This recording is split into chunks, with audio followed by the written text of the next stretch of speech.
jon gande ɓe inni landegol ko anda inni anda ɗum kadi no tawa e gandal nelaɗo mo Allah inni mi suɓike ma mi ƴettima mi yafanike ma bakkatuma ko golluɗa e ko gollali fof Allah inni mi yafanike ma mi jonnima ɗum garante o landama hunde o inni min de mi anda ha mi lando musidɗo on Jibril on tuma nelaɗo nde ɓe landino Jibril falamma sa'ala rasulu sallallahu alayhi wa sallam Jibril qala Jibril la adri hatta yas'ala rabbal izza Jibril inni min kadi mi anda ha mi lando jonteddugal o jonon Jibril mo anduɗon kanko woni hoore malaika e malaikaɓe ɓe Allah subhanahu wa ta'ala haranin e Qur'an ɓenni wo hara Allah no siforno ƴettude premier ministre hombo ƴettayno ko Jibril kanko no layno kono sifora na haaju makko ala mo wallindira komo ko yiɗuɗo gollana hoore mum hay wona kanko Allah woni gollande on ɗon mo Allah inni ko malaikatun khilazun sidad la ya'suna allaha ma amarahum wa yaf'aluna ma yu'marun ko dolnuɓe ñaaɗuɓe wona sifa ko woɓɓe ñaaɗata yette baɓe go ñaaɗa hara doole Allah sa ñaaɗi goɗɗo darde ko yurmoyede accitayma sona ɗum nawama nangude waɗa ko yiɗɗa ñaaɗa ha ronka ɓenɗo noon ko khilazun shidad la ya'suna allaha ma amarahum wa yaf'aluna ma yu'marun ɓe waɗa kala manni ko ɓe yamira on ɗo Jibril o inni o anda kanko woni hoore malaikatul kiram ɓoyaali Jibril ari tawi rasulu sallllahu alayhi wa sallam Jibril inni mo ya rasulallah السلام يكرمك السلام ويقول لك خير البقاء في الأرض المساجد وخير أهلها أولهم دخولا وآخرهم خروجا والرسول صلى الله عليه وسلم يقول الناس في مساجدهم والله في قضاء حوائجهم جبريل أري إن نلاده جمن تدني رما جمن الله سبحانه وتعالى وإني وكو بوري موجودة هوري كهوري ليديس بلاسي قرادو موجودة هانا دو موجودة مو وإني كو المساجد كو جولير ده وإني كدي وخير أهلها يمبي بوري موجودة كهوري جولير كهوري ليدي أولهم دخولا وآخرهم خروجا كو أدي دو ناتو لكا جولير ده وإساكتي دو يالتو لكا جولير ده ko ɗum jongande ɓe ndaare ko ɗum woɓɓe inni ka udditogol juulirde woɓɓe ko ɗum ko yiɗata dogude udditogol juulirde sago mum kañum udditata kañum fermata ko ɗum rasulu sallllahu alayhi wa sallam ɓe sappi ɓe waɗi hunde nden e hoore juulirde maɓɓe nden toon ɓe maki man salla fi masjidi haha 40 yawman juuluɗo e nde juulirde an ɗo balɗe 40 jokkodirɗe woɓɓe inni ko madinatu munawwara Quba hari madina ko enete adi l'islam ko ɓe innayno ko Yasrib nelaɗo inni juulɗo ɗo balɗe 40 jokkodirɗe o ɓernde makko nde yaltinde e naafiɗiyagal wallahi daɗi mo ɓernde mum laɓɓina e naafiɗiyagal wara yo daɗi fayida yalla laɓɓi ɓerɗe men ɗen e ɗum ɗon o inni o wonoyay kadi e ɗowdi Allah subhanahu wa ta'ala o wonoyay kadi o wonay kadi e gaynateri ndi Allah subhanahu wa ta'ala ka wonɗe woyi ɗen turi Allah yo Allah ayno en haray ko adi ko tawa ide yetta Allah subhanahu wa ta'ala newnanɗo en ha arɗe en nden ɗo juulirde hayso ko anni e on tun sabu nan laaɗo ɓe maki innamal a'malu binniya haray yewtere men nde wonɗe yewtude nden no yilti ko inete fikrul insan walla hammul insan miijo neɗɗo fof la budda o heɓa miijo hay geɗal ma si woni o woldari ko o yiɗi ka ɓernde makko ko heewi kon hoore makko o nafata so nafaale hoore makko o nafatama ko adi hiɗen yewta ko inete miijo neɗɗo Allahu subhanahu wa ta'ala nde wonno kanko Allah kanko tun hari ala hay e hunde kanko Allah subhanahu wa ta'ala o woni kanko Allah ko kanko tun o ala hay fus ko wonda o ala hay fus ko Allah adi tagude ko honɗum ko alqalam e ko al-ard leydi ndi Allah tagi leydi ndi ha gayni kanko Allah subhanahu wa ta'ala awwalul makhluq al-ard nde woni ho kanko Allah subhanahu wa ta'ala on tuma summa dhalika khalaqa Allahu al-qalam Allah tagi karambol ngol nde Allah tagi karambol ngol Allah dalani karambol ngol uktub wind karambol inni maza aktubu ya rabb joni an ko hundu ko mi windata Allah dali uktubu ma kan wa ma sayakun windu ko woni do kon e ko wadoyta kon ila qiyamis saa hadar ngal daro windu ko fewndi do kon e ko wadata dogata ka hoore leydi e dogata ka alamu hanyande dangal dari karambol ngol windi Allah subhanahu wa ta'ala woni dumune zaman on tuma o tagi ka hoore leydi do honɗum adi wonde ka hoore leydi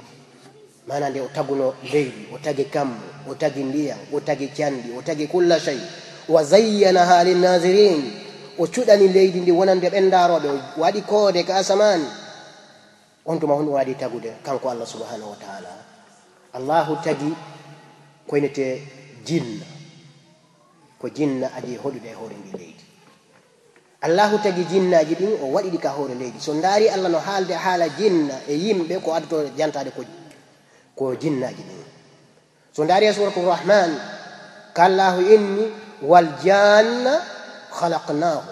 jinnaji ɗi men tagino ɗi min qabul ko mana jinnaji ɗin ada tagede Allahu subhanahu wa ta'ala tagi jinnaji ɗin ɗi woni ka hoore leydi ɗo ɗi wuuriri wano wuurirnoɗen fewɗo jinna ko naati e warindirgol yehi haa ɗi fuɗɗi warindirde ɗi rufindira ƴiiƴe ɗi bonna ka hoore leydi on tuma noon Allahu subhanahu wa ta'ala immini honɗum malaika yo ar halkan Allahu subhanahu wa ta'ala ɓe inni iblis jon gande hiɓe tabintini ɓe inni iblis no tawano hiɓe sifi iblisa sifaji ɗiɗi woɓɓe inni iblis hari no tawano e hooreɓe jinnaji ɗin ka hoore leydi ɗo woɓɓe inni ala iblisa na hooreɓe jinnaji ɗin ɗum ka hoore leydi so iblisa ko jinn iblisa no jombi no mari ɓiɓɓe Allah haalani e suratul kahfi afatattakhizunahu wa zurriyatahu awliya o gandimo mari ɓiɓɓe on jogitotomo kanko e ɓiɓɓe makko ɓe weldiɓɓe hollimo mari ɓiɓɓe woɓɓe ni ala iblisa hari ko payko hari ko bobo rugowo fewde ko jinnaji ɗin halkete hari iblisa ko bobo rugowo sen ardi ka mawɓe hara ko kanko iblisa wonno hoore jinna hara ko ngal damal natuɗen ɓe inni nde ɓe halkuno jinnaji ɗi malakaji ɗin ari halke jinnaji ɗin fof ko hawre leydi ɗiya dogi naati ka hoore nder ndiyam ɗiya suuɗi sabna ko yimɓe e jinna ko jinnaji ɗin ɓuri ɗuɗude yimɓe ɓen ka hoore leydi e ɓe inni ɓe nangori malaikaɓe ɓe nangori iblis naɓori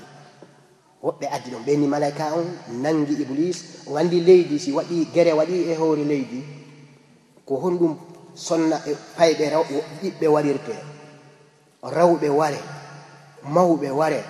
ko fi honɗum ko hewtugol mo ɓe faala hewtude o ko ɓaari on ɗon hewtatake so nako taw woɓɓe maayata o ha miskinaɓe ɓe maaya payɓe maaya rewɓe maaya on tuma noon ɓe gerɗo kono honɗum gere ko wuli on yande ɓe nangi mo ɓe faala on haɗa walli ga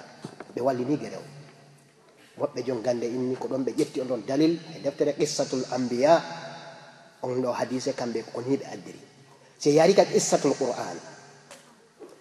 ɓe inni iblis ko bobo hari ko rogowo ɓe inni nde malaikaɓe ɓen ari halkugol jinnaji ɗin ɓe tawi iblis no ruuga ka hoore leydi ɓe ƴetti iblis ɓe naɓi iblis o yiyay geere ko ɗuuɗi wo ko leydi wuli wo ko ɓe monani yimɓe leydi ɓen wo si ɓe ari ɓe tawi bobo no ruuga goɗɗo no yiya pay ko ƴetta finkari hewtinamo fella mo sa yi ɗum ko imminɓe maɓɓen tigi ko an tigi ɗum a lutta e kaso hiɓe wawi noon arde ɓe andata ko ɓiɓɓe won ɗo tawa ɓe anda ko ɓe bombarda ɗon tawa ɓiɓɓe no waari ton saydu jibinaɓe fof maya ɗon kono hay goto fewtinta bobo hella mo haray mo ɗum andi ɗum si a nangama ɗum hay imminɗo ma gaɗumano ɗo woɓɓe ni ko ni iblisa yaari Allahu subhanahu wa ta'ala mana ko ni tagiri jinnaji ɗin haaɗi halka pour ye raɓɓindi mbannagal damal wonɗen ɗin ɗo ɗi ƴiwi ka hoore leydi on tuma woni dumun ka Allah inni e suratul insan hal ata halal insanu hinun min ad-dahr lam yakun shay'an madhkura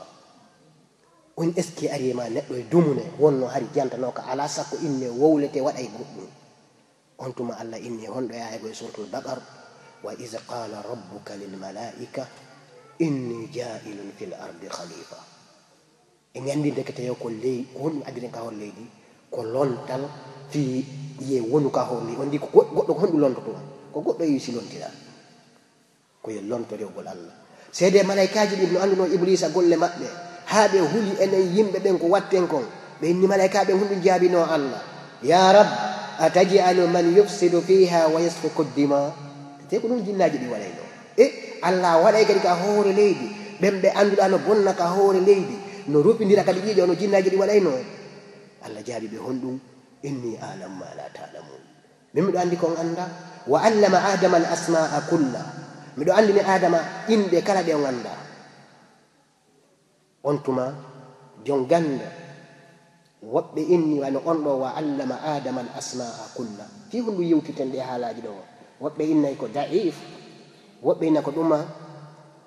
kono fikruji go mawbe men do den tori Allah subhanahu wa ta'ala yalla yafo mawbe men wallahi hay goto e men wawata yobde mawdo mum hay goto wawata yobde mawdo mum a wawata gollande mawdo ma ha yobamo ko waɗanma ko mawdo mo tawɗa nene ma e bemma sa tawi tun ko ɓe julɓe a jibinama ɗon haysi ɓe ko faati e tun hundi e ɓullu huwa ilande ma e ɓullu walla yoɓi yolliniri a wawataɓe yoɓude fi honɗum haade goto meeɗi wakkade yumma makko e fewdo rasuli sallllahu alayhi wa sallam o wangi kaaba laabi jeeɗiɗi o wari o tawi nelaɗo oyni nelaɗo mi yoɓitiɓe koɓe tampi fiyankon nelaɗo maaki a yoɓitaliɓe fofango woto koɓe foofi fewno ko wonɗa ka teege maɓɓe fofango ɓe fofno e tampende woto a yoɓitaliɓe yalla yaako mawɓe men ɓe oyni honɗum fi honɗum si a jibinama e l'islam mawɗo ma a boobo jibinama o hirsanama a hirsani ɓiɗɗo ma on ɗon boobo himo wawma toranade naata aljanna hara ko aade wonaynoɗo yiite Allah yaltinama saabu on ɓiɗɗo so moƴƴi o naata aljanna ɗum ko Allah ɗum rasulu sallah sallam haali on ɗo kanko Allah subhanahu wa ta'ala o ƴetti adama o andini adama inɗe heewɗe ɓeyni no tawa e gandal ma ngal nafi wo si a teddini ka ƴettuɗa gandal ngal ɗon adama fi honɗum malaika Allah yamiri malaika fof yo sujjan adama sabu amorayni piiji ɗiɗi pet hunde aranere nden made adama andiniɓe ko ɓe andaɗo o janniɓe kamɓe ɓe sikkuno Allah adama andinuɓe hunde nde Allah landinoɓe inɗe ɗe andan haalanno adama ɗen ɗe adama andi ɗen inni haalnelan en ɗo inde so ɗum andi ɓeni ene men ganda sona konko andino Allah inni adama anbi'uhum bi asma'ihim ka wona Allah haalande Allah inni adama yeetiɓe ɗen ɗo yimɓe falamma anba'ahum joni o janniɓe holli adama janniɓe e hunde honde ɗimmere tawi Allah subhanahu wa ta'ala o innino ñande mi tagata adama mi halka e goɗɗo si mi tagi adama mi halka e goɗɗo jeeyaɗo e moo iblis yalla gandal wona heɗugol gandal woni important ko respectugol gandal ma ngal e anda ko fi hunde ko fikrul insan woni ko yende miijo neɗɗo gandal ma ngal nafima woppiji ɗi pet den tori Allah yalla okku en gandal nafa ngal en premier ko wonɗa jangirde taw woni jangirde foppo gandal an ngal ko fino mi rewira Allahu subhanahu wa ta'ala wallahi mi jangirali fino mi yeddira gando yeeso miijo ma ko fof mi ƴettide so mi jangay fi honɗum fino mi andira Allah mi rewa mo hara mi rewirali mo e majjere mi jangirali fiyo mi goɗɗo mi heɓu mi yikari o jangi mi jangay ha mi ɓura mo tawa min kadi so o yewti ɗaw mi addana mo dali mi yeddamo taw goo ko ƴetteɗa gandal ngal ko fiya a rewingal Allah subhanahu wa ta'ala feccere ɗimmere nden mi jangay ha mi anda taw mi wona gollanowo Allah subhanahu wa ta'ala mi wona yottinowo risalatu rasuli sallallahu alaihi wa sallam ayde guluji jeego e temeɗɗe jeego e capanɗe jeego aya qur'ana jippiɗe Allah fuɗɗori honɗum Allah inni eqra jango eɗen guluji jeego e temeɗɗe jeego e capanɗe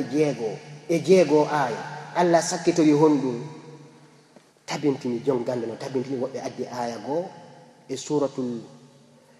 su'ara ko on ɗon sakkiti kono jongande ɓurɓen tabintini ɓe ni aya sakkitiɗo jippade koye aya e suratul ma'ida hakkunde ka aya ɗimmo e ka tammo ka Allah inni al yawma ya'isa alladhina kafaru bi dinikum fala takshawhum wakhshawni in kuntum mu'minin kono in kuntum mu'minina ala e on ɗon aya o inni al yawma akmaltu lakum dinakum wa atmamtu alaykum ni'mati wa raditu lakum al islam dina sabu hunde jippade o aya ɗo jon gande ɓenni o aya ɗo nde o jippino ko ñande jumaare aboubacry ɓaɗo jippike aboubacrin siddiq wulli ɓeyni ko fi hon ɗum nelaɗo ɓe noddutu hijjatul wada mana on ɗo aya rasulu sallllahu alayhi wa sallam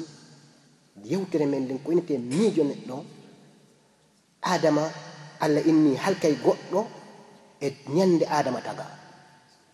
joni nde allah halka taw inni nde ñande halka goɗɗo iblisa no mari gandal en inni yo allah okku en gandata ko nafay ngal iblisa inni allah newnanam mi huɗa on mo halkata ha ñande halkatamo ndaare ɓernde miijo neɗɗo allah inni mi newnanima huɗumo iblisa haɗi no okkano gandal ha ko tori wo allah jaɓanaymo o noddi malaika fop o inni allah toon tawi ka halketeɗe ayi ko heewi kon sa yiɗi hersinde goɗɗo ko heewi kon kan hersa sakkitorayka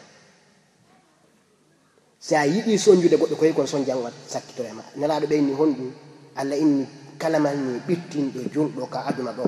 mi ɓittinaymo aduna e lakara ɗum ko hadise selluɗo eɗen janga mo rawahu lboukhari wal muslim waɗanɗo julɗo newende ka aduna ɗo wo mi waɗanaymo kadi ittanɗo julɗo tampere ka aduna ɗo mi ittanaymo kurabi min kurabi yawma alqiyama catteɗe caɗele kadi yawma alqiyama iblisa noddi malaika fop inni allah toon tawi ka halketeɓe ko ɗum du'awu la budda paamin du'awu no torore allah haali ko karambol waɗi tabude o inni ngol karambol windu kala manni neɗɗo fof winda ɗum wurram mum ko heɓata e duuɓi e balɗe ɓenni ko hombo noon tana so ɗum no monte ko du'aw tu wawi montude konko windaɗo ka lawhil mahfus du'aw tu wata montede konko winda ka lawhil mahfus fi hunɗum seede mum rasulu sallllahu alayhi wa sallam ɓe maake hadisa maɓɓe selluɗo rawahu lboukhari ɓe inni wo neɗɗo o serata himo waɗa du'aw ha allah jaabinanamo du'aw tawaymo paala wenna allah hokkan mbuuɗi wulure ero ɓe gandi ɗin fewɗo ko mbuuɗi buyi toroɗa ha allah ronkamaɗi jonnude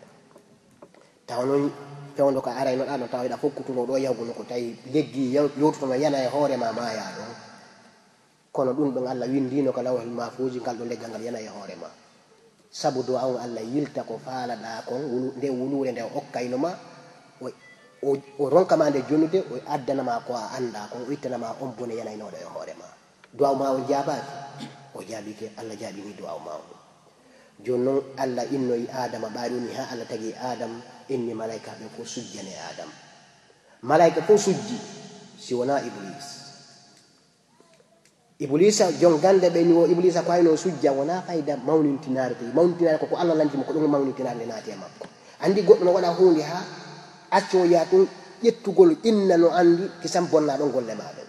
iblisa ɓaari allah inni yo sujju fof sujji wo mala iblisa inni no darde ko hombo woni mo sujjata hombo woni mo allah halkata on kanko sujjani on tuma allah inni ya iblis ma manaka alla tasjuda liman halaktu bi yadiya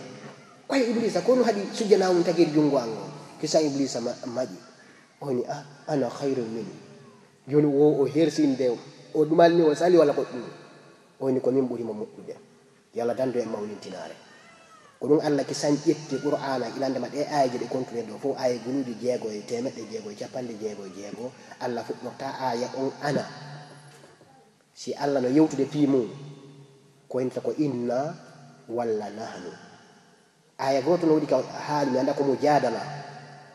o inni honɗum o fuɗɗorali aya on kadi la aglibanna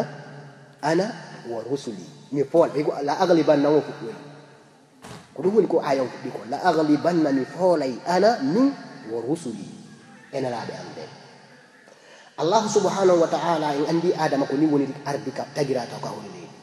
joni noon aren e fikrul insan arrasulu sallllahu alayhi wa sallam sayyidil khalq nelaɗo koho tago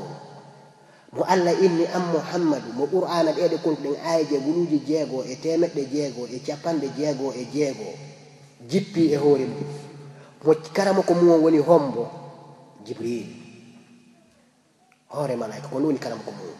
nelaɗo hay nokku waayu alaka arata e rasulu sallah sallam jibril si wona nelaɗo wowlay ɗum ha hunde simmoɗo hiɓe wonduno e woɓɓe hay si ɓe ŋañinoke seeɗa ɓen ɗon kadi kisa wirda ko ɓe ŋañi ko nelaɗo ŋañi ka laabi tati kosi ko nde wotere ɓe acca sino waɗi ɗiɗi ɓe acca waɗa e tun tati ɓenne ko sunna ɓe windi rasulu sallllahu alayhi wa sallam ñande ɓe janguno aya mo allah inni nuhu innaka abdan shakura innahu abdan shakura o de ko jiyaaɓe jarnoɓe ɓe miiji ɓeni ko honno mi heɓirta ɗum ɗo abdan shakura ɓe o yiɓe fuɗɗi heɓde ke san fikre miijo ko honɗum ɓe faal honno ɓe heɓirta ɗum ɗo ɓe wona jiyaaɗo jarnowo allah subhanahu wa taala rasulu sallallah alih sallam ɓe woni fikre maɓɓe honɗum fikrul umma miijo yimɓe ɓen taw ɓe woni miiji taw yimɓe maɓɓe ɓen taw ɓe miiji ko honno yimɓe maɓɓe ɓen andirta l'islam yaltirta e niwre naata e annora ɗum ɗo rasulu sa sallam ni fikre mum ɓe jooɗi ɓe wulli ñande goo jibrilu alayhi salam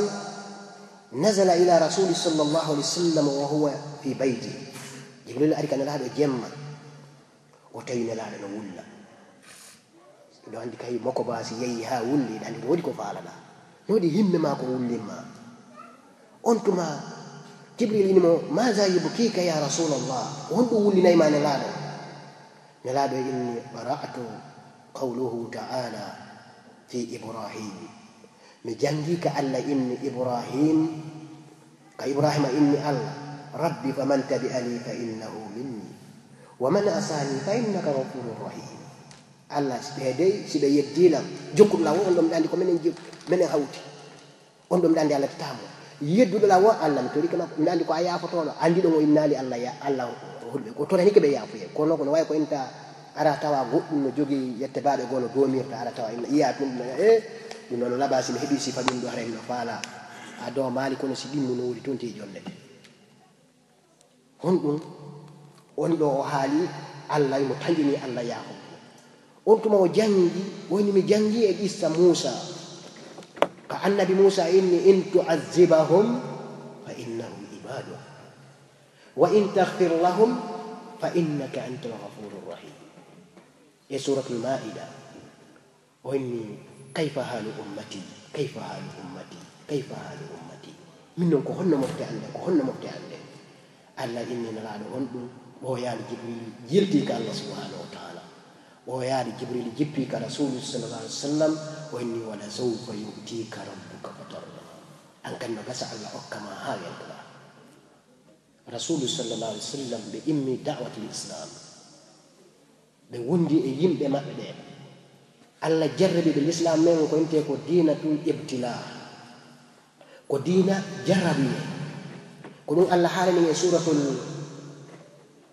suratul muhammad o daali afa hasbutum an tadkhula aljanna wa lamma ya'lamu llahu allazina jahadu minkum wa ya'lamu as-sabirin hara min andali ɓen tinniɓe mum min anda kadi ɓemmuniɓe e aya kadi ngol suɓo wen hoɗɗum wala nabluwannakum hatta na'lama almujahidina minkum was-sabirin wa nabluwa akhbarakum kono ni akhbar mana hayatukum halukum woni mi jarriboto on mi jarribo on ha mi anda munniɓe ha mi anda kadi ko homboye mo woni hoyi ko goonga a hasiba annas an yutraku an yaqulu amanna wa hum la yuftanun la alayni kana yiɓɓen sikku ɓeyne to alhamdulillah mi gomɗini moni julɗara ɓe jarribaka allah yi na allah so ittal ɗo nelaɗo ittal ɗon gomɗinɗo ittal ɗon goɗɗum ko woni mi jarriba to ha mi anda gomɗinɗo ko si o jarribeke ma ha o andi ɗum ɗo woyi ko goonga imano a ƴettimo on tuma noon allah jonnama ko falɗa ɗo o imma ɗo imma fil janna iɗen tori allah yo allah okku en ko nafta en adina ila rasulu sallah sallam allah fuɗɗimo jarribade honto o neɗɗo mo annduɗa mo anda bemmo en fof eɗen andi ne'ali mo baba mo ne'ali honno mariri sono enen ɗo ɓe yahi ɗon kamɓe rasulu sallah sallam ɓe maɓɓe ko feƴƴitta ɓe accu nelaɗo komo lebbi ɗiɗi ka teege yumma maɓɓe yumma maɓɓe feƴƴini ko ɓe duuɓi nayi nokku goo inni ko ɓe duuɓi joyi kamɓe rasulu sallah sallam soro maɓɓe ƴettiɓe newgol no inne Abdul Muttalib kamɓe yehi haa no ɓe mawni ɓe felliti ko Abdul Muttalib woni baaɓen maɓɓe. Abdul Muttalib ka nelaaɗo heɓi duuɓi 7 no suti 7 woɓɓe inni ko duuɓi nelaaɗo heɓi duuɓi 7 Abdul Muttalib maayi. ndaare jarabi hewtiiɗo nelaaɗo suni tawi Abdul Muttalib ƴetti nelaaɗo rasulu sallallahu alaihi wasallam haltinimo Abi Talib ida heɓa geɗal ɓe ɗuuɗuɓe heɓa toon gooto mo hooliɗa yo Allah waɗu mawɓe men ɓen hoolo en. wallahi mawɓe men ɓen en yangantoɓe ɗoftoɗen ɓe anden en wawata ɓe heɓude. wallahi yedduɗo mawɗo mum wo haysi ko Qur'ana rondiɗa haysi ko woni golle maɗen ko hakkunde daawa e juulugol andu a perdi a tanka mawɗo ma no seedi ashhadu an la ilaha illa allah wa anna muhammadan rasulullah. rasulu sallallahu alaihi wasallam Allah jarniborimo ɗon taw yehi ha kanko nelaaɗo nde o nula kanko sallallahu alaihi wasallam pour ye e raɓɓin ɗum jarabiye mo nelaaɗo heɓi yimɓe maɓɓe ɓen foppo añi ɓe haa ɓe watti inude nelaaɗo haɗi nelaaɗo abahi ɓe nulede ɓe inniɓe honɗum Mustafa amin ɓenni ɓe taw amin ko hoolaaɗo nde ɓe nula honɗum ɓe soñji nelaaɗo ɓe ɓittini nelaaɗo haa nelaaɗo tawi ko honɗum watta koɓe yaltu ka leydi ndi ɓe jibina e désert jemma ɓe yalta ka leydi ndi ɓe jibina e mon ɗum ko Makka ɓe fera ɓe seeno Madina. kamɓe rasulu sallallahu alaihi wasallam ɓe wuuriri ni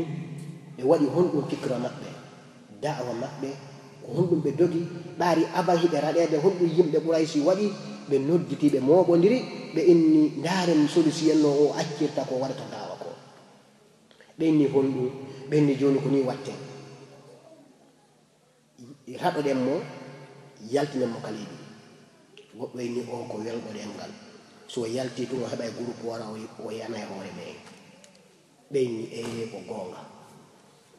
ɓe inni joni ko honno watte ɓe inni joni imminen ɗo goto yaha ataka mo wara mo ɗo ɓe inni hare on addi gere ka leydi men ɓe innayi ko leñol kaari woni mo hare ene Qurayshi en ukkodiri leƴƴi Qurayshi ɗum on wonnoɗo addude nden feere ɓe adde tuko itta feere nden ko bappirawo nelaaɗo walla baabirawo makko ɗum ko Abu Jahal. on tuma ɓe inni honɗum goɗɗo inni ɗo andi kunde mi yi ko yen ndaaru leñol fuu sagata ɓurɗo marɗe doole jonnen mo kaafa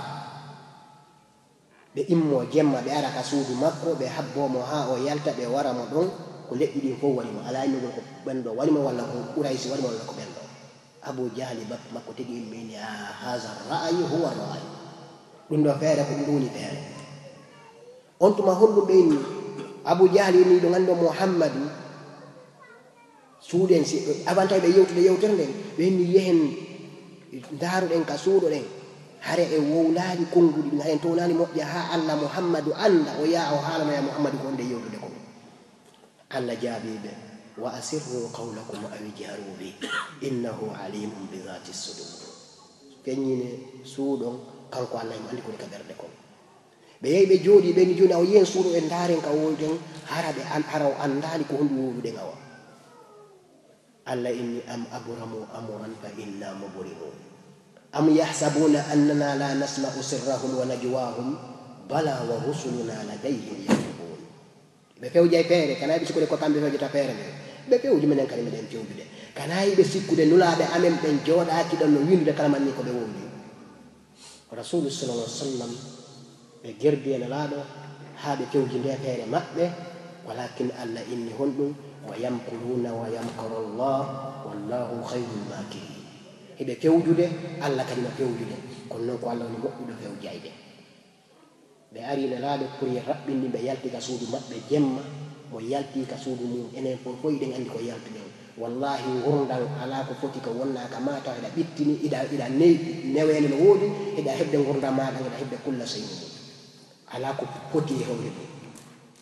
ɓaari ka yaltuɗa o haysa heɓi ɗo passeport honɗum de ɓe foti to mbenna compte jeyaɗa jonna passeport ko leydi honɗi jeyaɗa sonare no yimɓi ɗon te seyɓe andi a jeyaɗo enen pullo innuɗen wo leggal ko ngal neeɓi e nder ndiyam wo ngal moƴƴat ngal wontata noora ngal woni kam ndiyan ton hangal neeɓi o ngal wontata noora. Rasulu sallallahu alaihi wasallam ɓe ari jemma ɓe inni ɓe pewjanimo ko ɗum hay goto enen ala heɓowo iman ha tawa rasulu sallallahu alaihi wasallam no ɓuranimo nene makko e ben makko e wonkiji makko e gurdam makko ɗan fof tawa fi nelaɗo no ɓuranimo fof.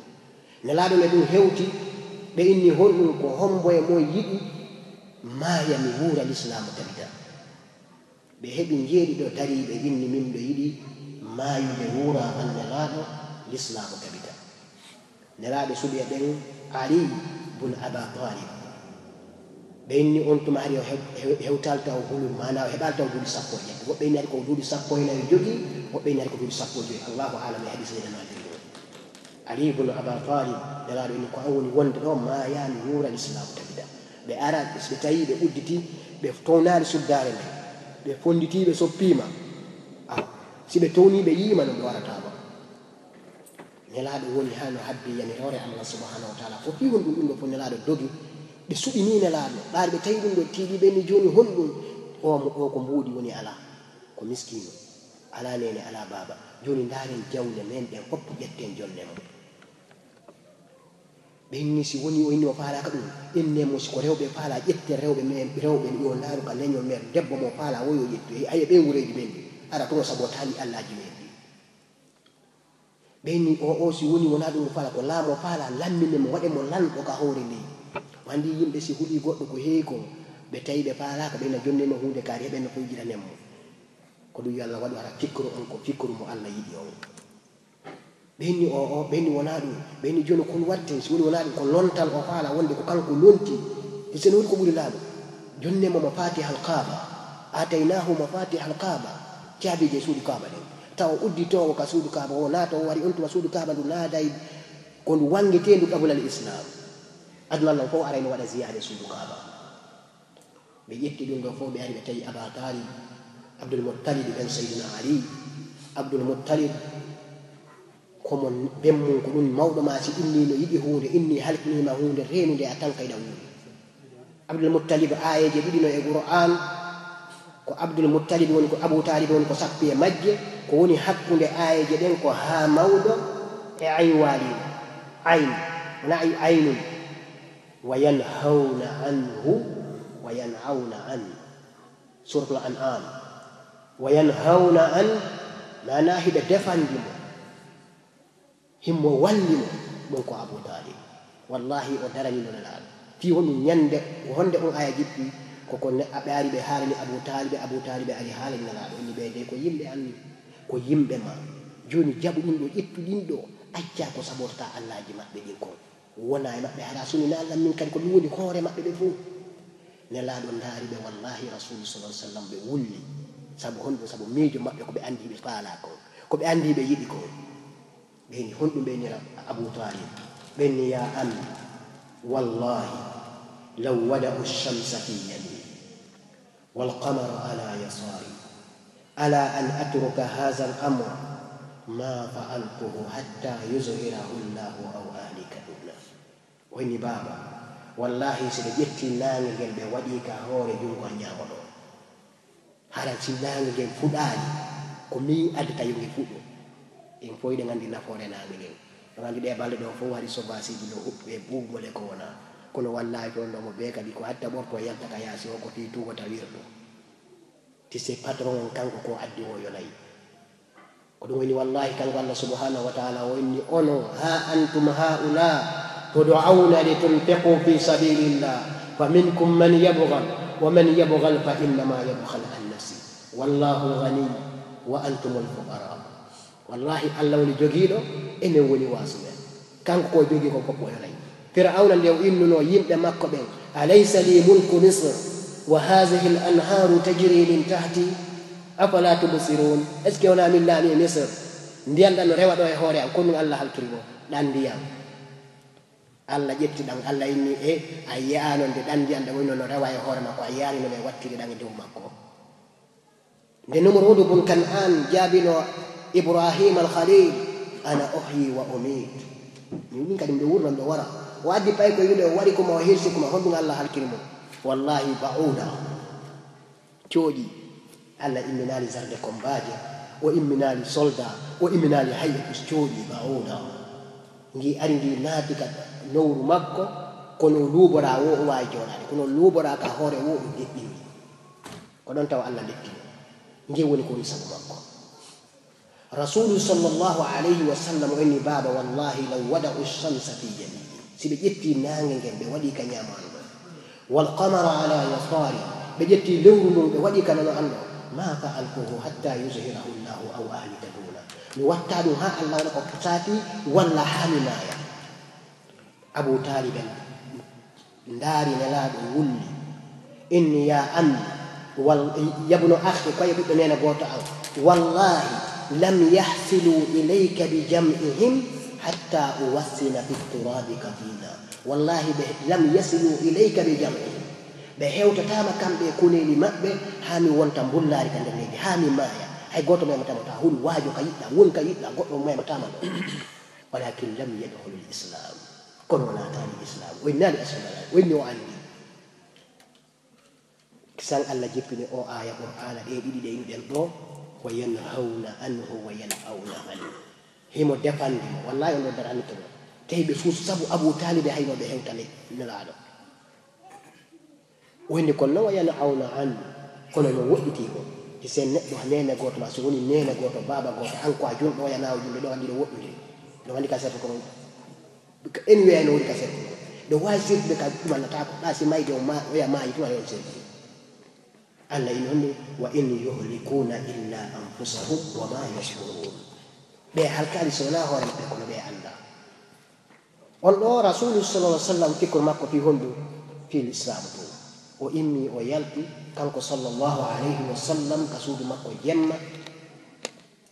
nde o yaltata allah yamiri jibril yo yalto ɓari ko allah woni gandowo o fokkiti qur'ana no jippo e makko kontuma yasin jippi e rasulu sallah sallam wa ja'alna min bayni aydihim saddan wa min khalfihim saddan fa akhshaynahum fahum la yubsirun suuratu on koko ndeñande ka ngol fuɗɗiɗon jon gande miɗo ndaara ngol e tafsir ɓe inni ko ngol ka simore ko ɗon fuɗɗi allah noddi mo yasin o ɓen ɗum ko inde naraɓe tigi sallallahu alih w sallam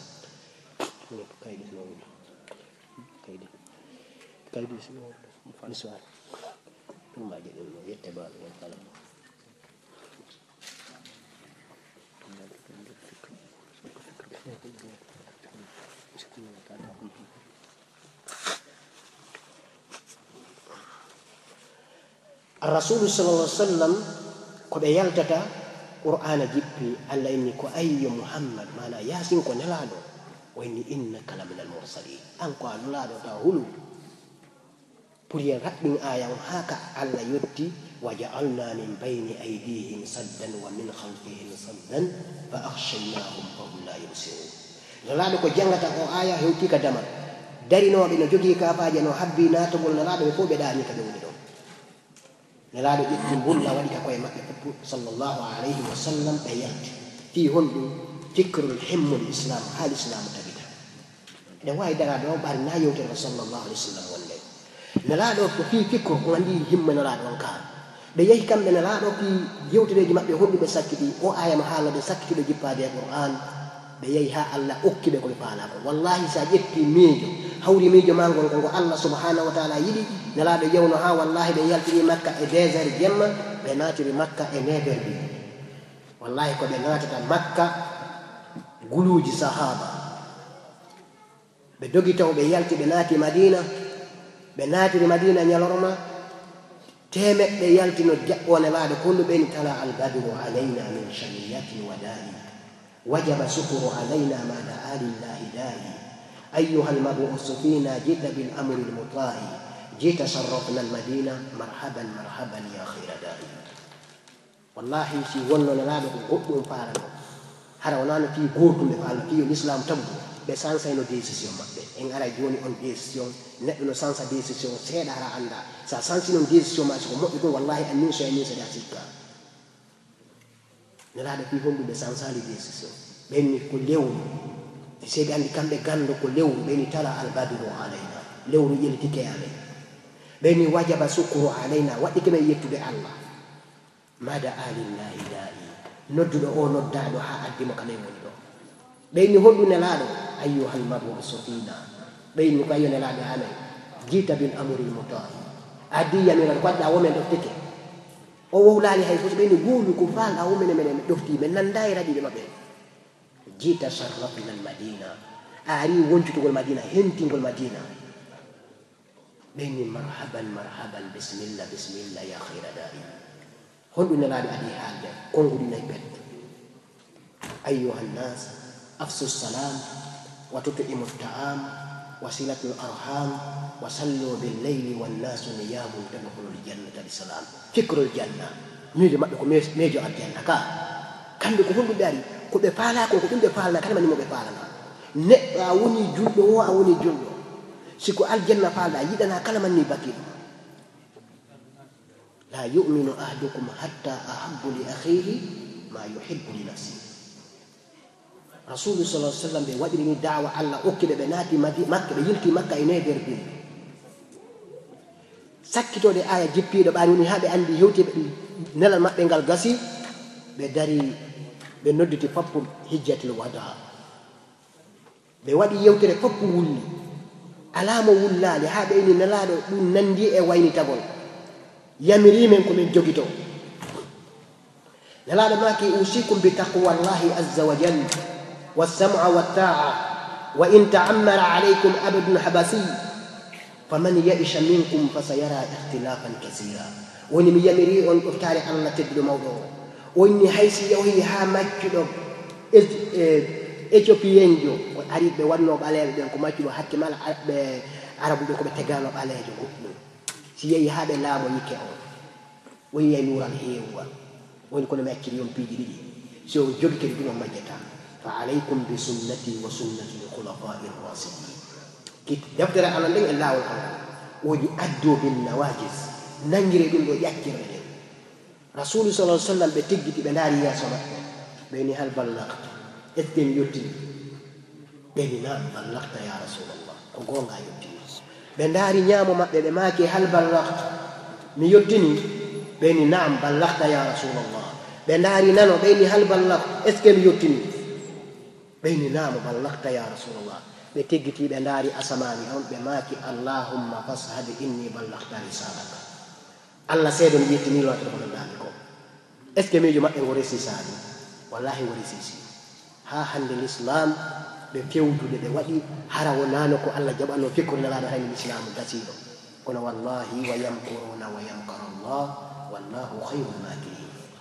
الرسول صلى الله عليه وسلم de teedi dum woni Allah seeda no yottini ke sang Qur'ana jippi de aaji de halden do e aaji guluji jeego e temedde jeego e capande jeego e jeego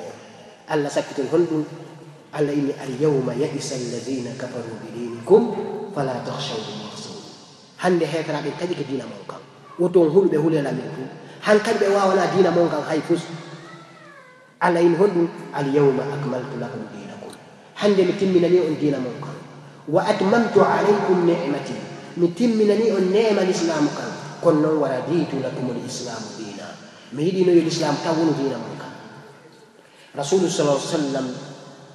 دارو دو الله ميجو مابيو والله كو ميجو مودو يالا اوكون enen kadi miijoji moƴƴi gollirte aren e sahabajo goto acciten ɗon aren e miijoji neɗɗo me e tammo wonde on e sahabatul kiram ɓe nelaɗo maaki لا تسبوا أصحابي وتوين ديس وندي بأمبين صحابة جهنم لو أنفق أحدكم مثل أحد سيون غطمون يكتي صدقة ودي كفتة يفل أكد لكنا صدق ما بلغ مد أحدهم وهبتا مودو جمعدي وهيوتي تتاكم صحابة الكرام والله صحابة رسول صلى الله عليه وسلم ɓe woni ka cuuɗi maɓɓe tawi ɓe ala hay ko ɓe ñaama ɓe ñaami haako ɓe ari ɓe wulliti ka rasulu sallllahu alayhi wa sallam ɓeni nelaɗo men sunjiki ɓe itti ala ñaamete nelaɗo wallahi nelaɗo ndaari ɓe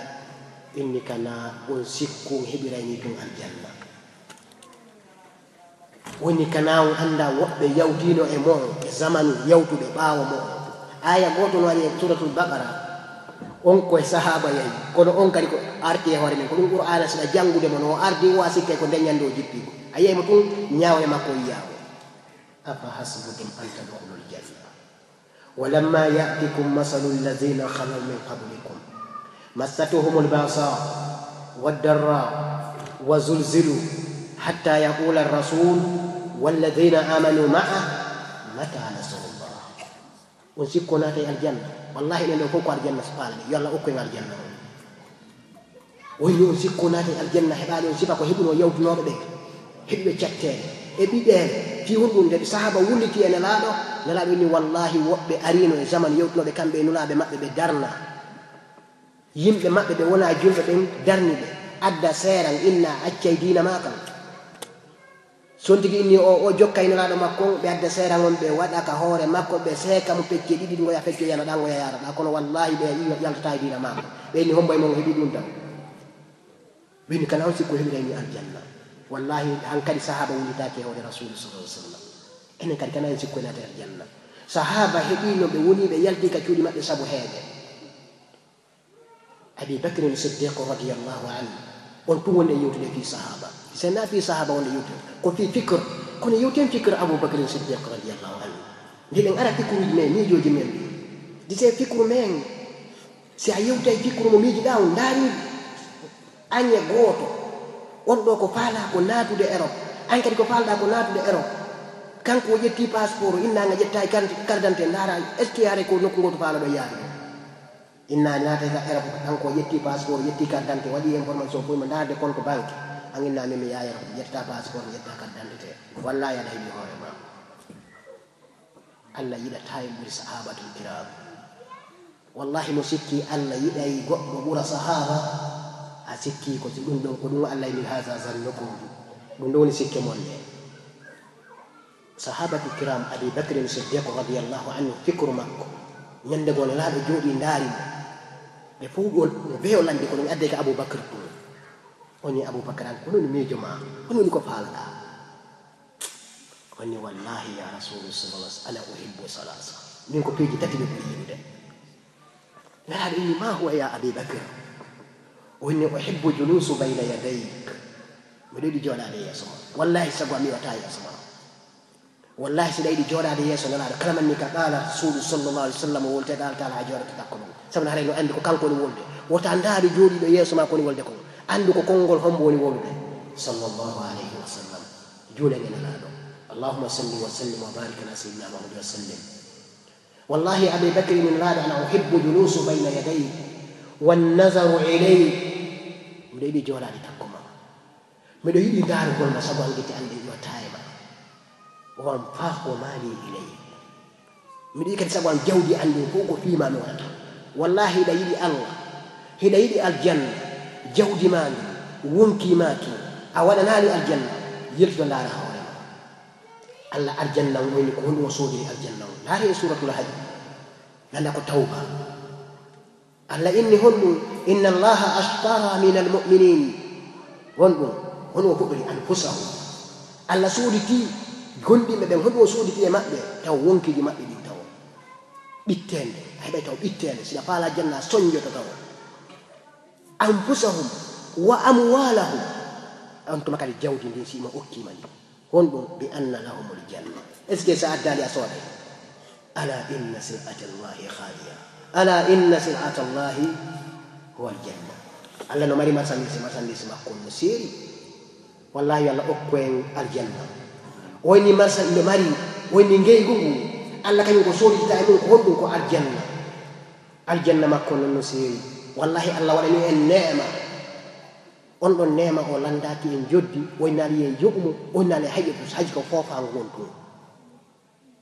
ndara tawayda mari gide ndara wallahi no wodi wobbe sila yahi ka hurgo ko goddo na matabe inna ko no woni ko ndara tawayda mari koyde da meji yahi information be yettalan golle wallahi wobbe go goddo adanta be nyaama bindo fo inali yaba tiya inni wabutuji tati woni do ajulani lewra julali da yara yennam alla ina ta jango ay ñette koy de maade alla sino yiduno foppu raway alla inni sino yiduno foppu gol tan surtout so ray kangol foppi don alla inni nelado am rentino ittina ma berde maade wa innahu la no ittina berde maade ko ni sino yiduno mi adda ino aya goto be fobbe gomdina maande wote konon dum si wonno kala man ni mo julali fana a juulali fana hoore ma nde muusude a tan ka juulali fana hoorde no muusude non goɗɗo to woni yaltude non ko non hoorde muusude a juulay fana heɓa lekki ɗin ka ɓaɗa andi goɗɗo si muusama ɗo tun ko andiɗa heɓa lekki wadde way kesa yana lekki tun walla si muusuɗa sikkiyama e tun a ɗaɓɓay kesa lekki tun si goɗɗo ni e warno muusuɗa non mi ala yaajaka muuse tun ina adana lekki ɗin ka Allah ini siɓe yiɗuno mi adnaɓe ɓe aya goto ɓe fof ɓe gonduna Abi Bakrin Siddiq radiyallahu anhu woni kanko mbiɗo yiɗi joɗade yeeso rasulu sallllahu alayhi wa sallam sayyidil khalq siɗa yiɗi Allah subhanahu wa taala wallahi a yiɗay o Aboubacry seede mo yiɗi joɗagol nelaɗo fewde ko nelaɗo yamira ferugol o inni Abi Bakri mi Allah yamirila yomi feru woni nelaɗo wallahi min ka yata wayyade Allah inni mi sooditiji won yimɓe ɓen seede jawdi ndin kadi Allah en ƴetta e jawdi men ndin e wonki men kin wonkiji meɗin jonnedi Allah jonna en aljanna ko Allah inni ka aya kon astara min almuminin anfusahum wa amwalahum bi anna lahum aljanna o inni kala manni min ngungeygu komin innima ɗon o ƴetti o jonni min o soodi ndiyam fastabsiru bi bay'ikum allazi bayatum bi kala manni hunnuɗo komin wadde ko hara yo welto ngeygu o ni min firtata aljanna o hara non woodi Aboubacry fewde ko nelaɗo fokkiti ferugol Aboubacry ko natta l'islam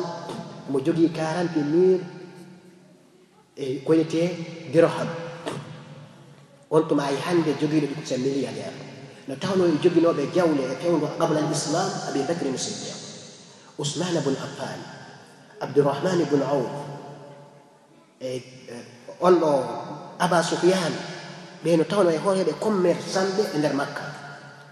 Aboubacry ƴetti jawdi mum ndi jaw naati l'islam adi mawɗo adi ɗo naatude l'islam ko Abi Bakrin Siddiq radiallahu anhu o inni o yahani hombo Ousmane bun Affan fikra o yaani Abdullahi ibnu Mas'ud o immi e da'wa yiɗgol noddugol islam haa o heɓi no tawa e makko yimɓe jeego weltiniraaɓe naata e aljanna ɓe Aboubacry naati l'islam jawdi makko ndi o finance nde fi l'islam haa woni Aboubacry ñande goo wallahi o tawi hay o ala hay ko o ñaamaka suudu makko ɗi fof o okkitiri ɗi haa o laaɓi tawi hay pus o ala ko o ñaamaka suudu makko ñande ne laaɗo fokki tayno himo accude ɓeygure makko nde o meemi o ari ka suudu makko o ƴetti jawdi makko ndin fof ben makko no inne Aba Quhafa hari on tuma o naatan l'islam baaru o ari ka suudu Aboubacry ɓaari o anndi nelaaɗo jogii yalti o anndi Aboubacry e jokkimo o anndi nelaaɗo alaa ko yiɗide Aboubacry hay nelaaɗo ko fiwndi sahaba ɓuri Aboubacry ɓuri sahaba fof e hoore sahaba Aboubacry anndu nelaaɗo ko adihi ɓe nulaade sahaba woɓɓe noon anndu nelaaɗo wo ko ɓe nulaade Aboubacry yahi ƴetti jawdi mum ndin fof ko naɓori on tuma ben Aboubacry ari ka suudu Aboubacry inni min de mi ari est ce que ndaari si Aboubacry naɓaari jawdi ndi ko ronki accante ko ñaamo ɓiɗɗo Abi Bakri no inne Asma o ari o ndaari o tawi nelaaɗo Aboubacry ƴetti jawdi ndin fof honɗum o waɗi o ƴetti kaaƴe tawi ben makko ko bunɗo o waɗi kaaƴe ka nder saaku o waddi o jonni ben makko soro makko o ini hina ɗo o naɓaali no ga wallahi yo Allah ukkoen geɗal ɓe moƴƴuɓe Aboubacry accen ɗo fikra Aboubacry artañe fikruji men miijoji men ɓe tori Allah subhanahu wa taala yo Allah ukko e miijo moƴƴo fuɗɗore miijo men enen yaltuɓe ɓen wallahi kala manni mo yiɗo naati aran ɓurɓe ɓen mi fuɗɗora nafsi hoore am min Ahmad ko piiji ɗiɗi ɓurɓe ɓen ƴettayno décision miɗo naatude Europe komi waynoto nene an e ben an emo mi acca taw si mi waɗi mo acceteɗo mbiɗo yewde ko ha mi heɓana e suudu ka naaten mi heɓa komi débrouilla mi ardi hay goto innata miɗo yewde mi ɗaɓɓa ka mi hoɗa si mi ɓi ka mi waɗa toon ɗum nene mi addoya yo baaɓe mi naɓa yo ɓiɓɓe amon fof mi addayo hay goto ala hawti ko ɓurɓe ɓen sona yette baaɓe goo honɗuni miijo ngol komiɗo yewde mi ɗaɓɓa komi débrouillati si mi ala suudu ka mi naata sino woodi mi ɗaɓɓoyde komi gollira si mi ɓi komi gollira toon ɗo arane kono ɗo décision yettata waɗa du'a o enen ɗo fof no panɗimo sa yahaali ceerno a yahaali mo keede a yahaali goɗɗum honɗum waɗata a yimmoto jemma toroɗa Allah juulami ko biidi a ɗum ɗon ko sirku a yimmoto juula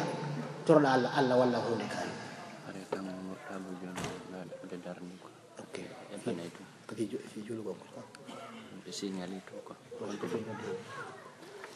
haray inchallah haray en fof yiɗen mari fikra miijo a waɗi miijo immoɗen en fof to ƴetten visa Allah newnanamo be mo Allah newnani heɓa kaydi ara naata e leydi ndi naati tawa e aéro naata wowla pular laaɓuɗo wallahi goɗɗo no wowla hunde taw ko laaɓi puy o wowli kono tawa anda ko wowluɗa ko naata hewta sa naati ƴetta téléphone ma on nodda inna mi naati ɓe jaabo toon kamɓe kadi ɓena a naati inna eyyoni naati ɓena alhamdulillah wallahi non ko ɗum woni naati tigi yo Allah waɗi ko naatuɗen kon Allah waɗana e newende mum yalten kadi e dow jammoƴƴere en naati Europe fikru men on ko yo Allah okkoren ko neemi nonen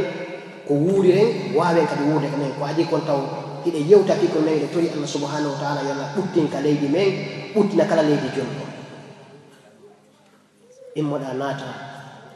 sa naati ka naatuɗa tawɗa golle no woodi mbuuri no woodi ko heɓaynoɗa lagine ka leydi men mi arda on lewru kono heɓay noon ko ɓuruuji temettati parangine ɗum noon ko tarantiran jonom ɓe heɓde ɗo 1500 euro non simi hootiɗo hawri ko ka fulawa amen mi darni ara e moƴƴami mi ɗaɓɓateren konaki a fuɗɗike sansude programme Allah inni aya goto qur'ana e fof hiɗen anndi mo ley alam naj'alil arda mihada wonal tol leydi ndin ko weɓɓitani no ko wayni alam naj'alil arda kifata no wonal leydi ndin no yoli wallahi kala man mo yuɓe jibinaɗo Amérique imo marika o darnata o ina tawi ko 15 métres jeeɗa ko 20 métres enin ɗon fof mo be no woodi ka yahda darna goɗɗo inatama ko 15 métres marɗa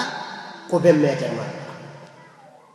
koynete yaw ndaara seɗa yiɗi kuuru ma on seɗa yiɗi ko grillage o gaddata wadde so waɗa suudu ma ɗum kono noon si a inni min de mi faalaka ɗo komi faala ko Madina ha a ɓooyay dewde ɗo a waɗay a ɓooyay wadde réveil on si woni ko ya heɓu galle ɗe faalalaɗe hawri ko galle yiɗaɗe ɗe a ɓooyay wadde réveil waɗa kadi économie wona kadi ara a ñamata ya heɓa ɗen galle ma fikre ma on ko ɗen galle est ce que hiɗa wadde kadi fikre ma hiɗa andi ɗen galle ko combien de temps wontare ɗa andi ɗam ari galle kaynete ko galle abadiya ɗe sahabatul kiram nde ɓe yiwno aduna ɓe tawi aduna ko fus ɓe ƴetti aduna honɗi ɓe waɗi ɓe ƴetti aduna ɓe waɗi kala e koyɗe maɓɓe ɓe ƴetti aduna ɓe liɗi a joni ara ko no dar ɗen joni nda on payni continue ɗum mbawi ɓe ƴetti fikre ma on waɗugol honɗum galle hariɗa marno fikira sa heɓi mbuuɗi ɗum ko suudu ɗaɓɓata ko debuya arta sa darno suudu ma ɗum ka folawa ka Allah inni mi waɗanima ko suudu ka darnoya hawri ko ndun suudu ɗon 3 millions o darnantiri o 100 millions mo sorata terrain on ɗa sa hewti diye ɗin Allah fikre ma ongo ko mijoneɗa ko ɗum o kiima wallahi a waɗay pilasi kelɗuɗo siɗaɗi ko konakiri yeeyoyta wono ɗin ɗon ɗi yaltinnanti ɗon suban Allah ko miijo ma ngo o jonnima ngo fikkono ma o kono inna o gerdata ko heewi kon sa naati kene mi abayɗa suude terrain on Allah wallete heɓa coggu mum tinna heɓa seere on soodamo kono wallahi ɗe galle ɗe ɗe no gasa ndeɗayno mi gayni peinture o mi gayni courant nadama ndiyan nadama wontuma reɓen ko sa woɓɓe ɓen ko heewi kon ko tuma gaynoɗa galle ɗe wo golle ɗe yaltineɗa ka golle ɓenna golle ɗe yimɓe ɓenne ɗuyteɗe ɓe sappuma ɓenna ko han wona ɗuyteɗe si hay siɗa yahude kam mon ton miijitetuma daruɗa galle duuɓi jeeɗete walla duuɓi sappo walla duuɓi nooga hiɗa gerdude e galle goote tawa ɗe galle ɗe hiɗa anndi ko wonta e majje a wonta e majje si ɓuri duuɓi ɗiɗi taƴa ɗo biye ko lebbi jelu lebbi tati si ɗuuɗi boyi lebbi jeego waɗayɓe ko neeɓi kon fof a hewta tun taw siko accuɗo ndon sernama hewta ko lebbi jelu ma ɗon kadi ka galle ma ya jooɗoɗa ɗon lebbi tati lebbi nayi ɗe galle ɗo da felliti a landita e galle ma ɗo hono dañirɗaɗe yaha est ce que si a heɓali galle tewɗen est ce que hara fowtere waɗe ɗen tori Allah subhanahu wa taala yolla waɗen galleji men hara ko fowtere aduna e lahara naata ɗo waɗa réveillé téléphone ma miijoɗa fi galle fi honɗulle gando goto o inni e hadise ɓe inni fillima Bukhari wal Muslim mo nelaɗo maaki la tarkananna ila dunya wa ma fiha acce aduna acce ko woni aduna fof fal mawtu mayde la sakka feere ala yufnina wa yufniha nde yonayi on e pi nde huuɓayo nde lannayi on wa imalu liddari hadan ɗum ɓeynani gollal galle hande wa imalu liddari hadan gollal galle jango warridwanu khasinuha ko yange woni toon ala inno mi accana wallahi mi accananima kawtal ala toon kawtal inno mi accananima ko yaakuye woni ka aljanna toon woni kawtal ngal ko honɗo woni ɓen wal jaru ahmadu wa rahman kawtal ngal ko ahmad rasulu sallallahu alaihi wasallam e joyyol meɗen ko ɓe woni toon kuɓeje ɗen ko kanŋe mus mo annduɗa aljanna mo annduɗa mo nelaɗo inni fiha no toon ma la aynun ra'at ko yitere meeɗa yiwde wala uzunun sami'at ko nowru meeɗa nande wala qatara ala qalbi basar ko ɓerde meeɗa miijade ko woni aljanna la yahurannakum dunya wota hoɗum aduna andum wandude aduna ko seeɗa aye ɗo inna woɓɓe inna comme no ineten hannde ko Europe Allah haalanino en Europe ɗen turi Allah yo Allah waɗan en newede kodde ko okka en danda en boneji koni mum kon haray inchallahu si Allah no hoddiri en gayndito fikre on ari ero yoni fi juulugol ngol nde tori Allah subhanahu wa ta'ala kala man ni konngol komi wooli ɗo ko ardi e qur'ana e sunna yo Allah waɗanan nafoore waɗana en fuu nafoore waɗa en joddi aljanna kala man ni ko nanɗon ɗo anndu ɗon kono tawa e sunna e ɗuma haray ande ɗum ɗon ko Allah newni komi addi ɗo goɗɗi go hara ko sella walla goɗɗum ande ko iblisa fooli on tigi naadi haray nde tori Allah yo Allah yaafanan danda e on waɗi bone mum haray ɗen daraɗe ɗo si woni no en heɓi tan gayntagol seeɗa waɗi en lande ɗen a wacci ko ɗo kadi ha ɗum haɗa ñande ko en gaynto to dar son inchallah aqulu ma tasma'un astaghfirullahi yastaghfiru lakum innahu huwal ghafurur rahim wa sallallahu ala nabiyyina muhammad wa ala alihi wa sahbihi wa man tabi'ahum bi ihsanin ila yawmiddin wa innana ma'ahum bi rahmatika ya arhamar rahimin.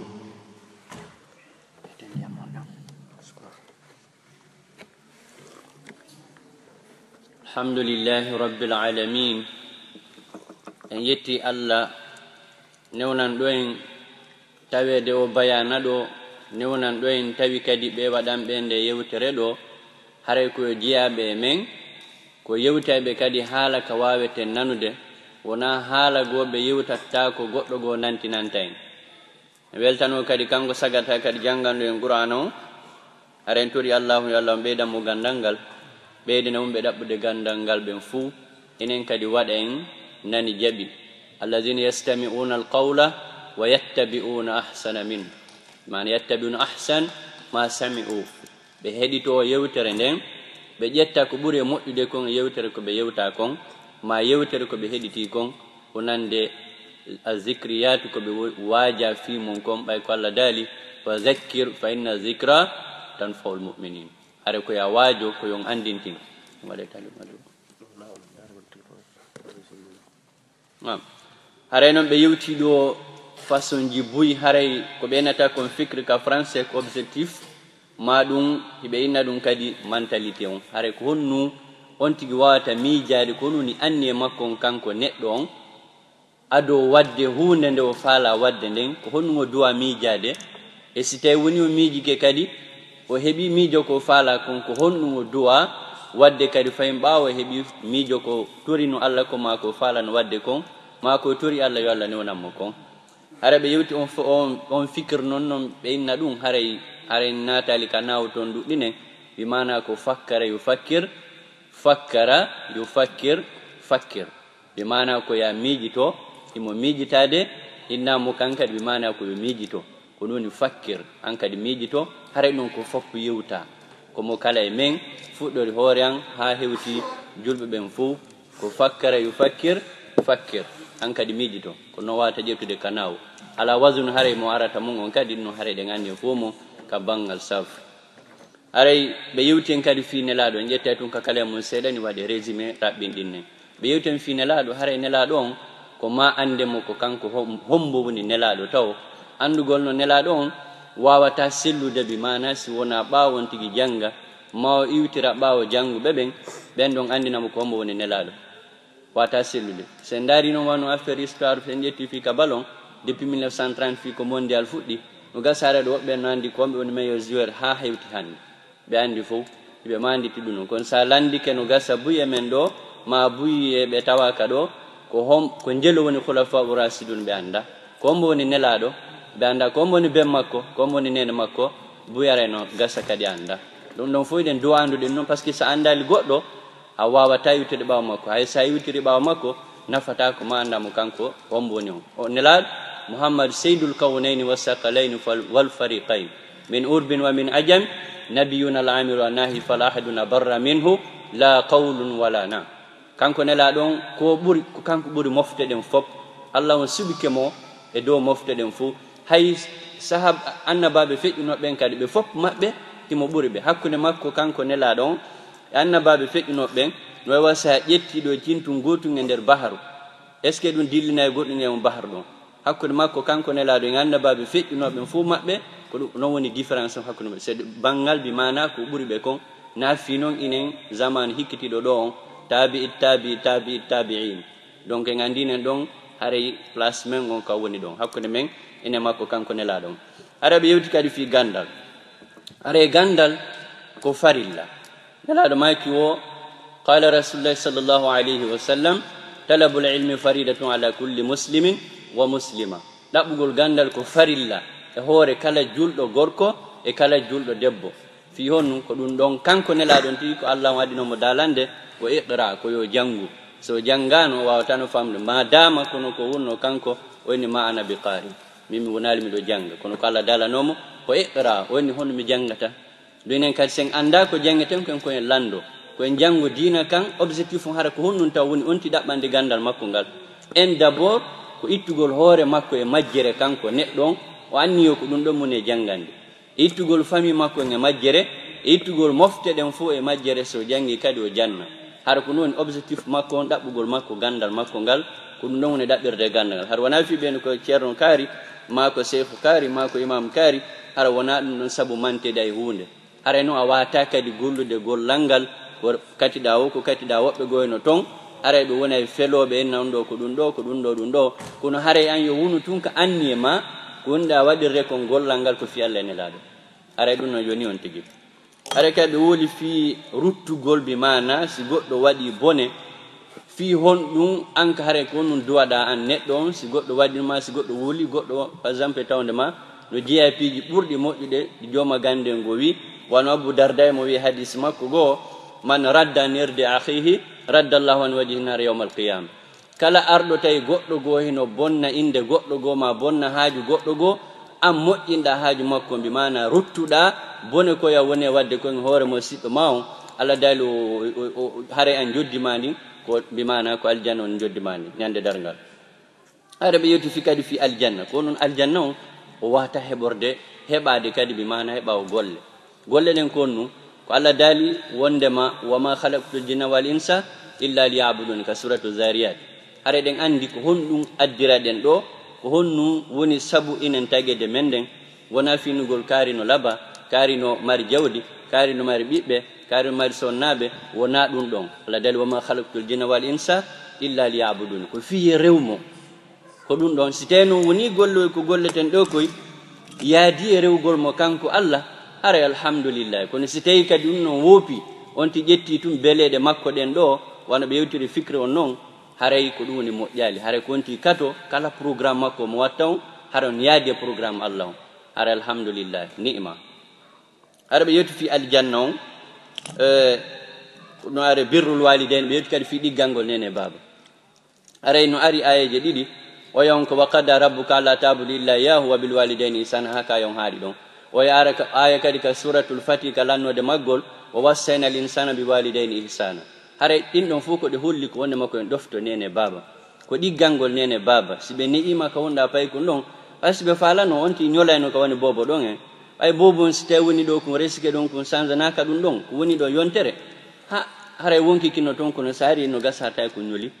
joni sibe falano an kadi a nyolayno ma hare imo to no tano ko gono paralyse ma goddo jungo no heli ma goddo no boni kono kambe be danki kema be moƴƴini dum non fu ha moƴƴi wano Allah ini be moƴƴini non e ma ɓay kamɓe kadi ɓe mari droit e hoore ma kono ɓe mari devoir kadi e hoore ma an ɓiɗɗon wan an kadi mariɗa droit e hoore baabe ma e nene ma kamɓe kadi ko noon ɓe mari droit e devoir e hoore ma mo kala e men no mari droit no mari devoir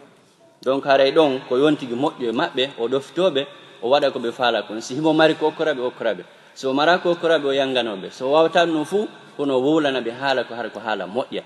wona ɓe neɗe inna a sali wona ya jaabuɓe ko metti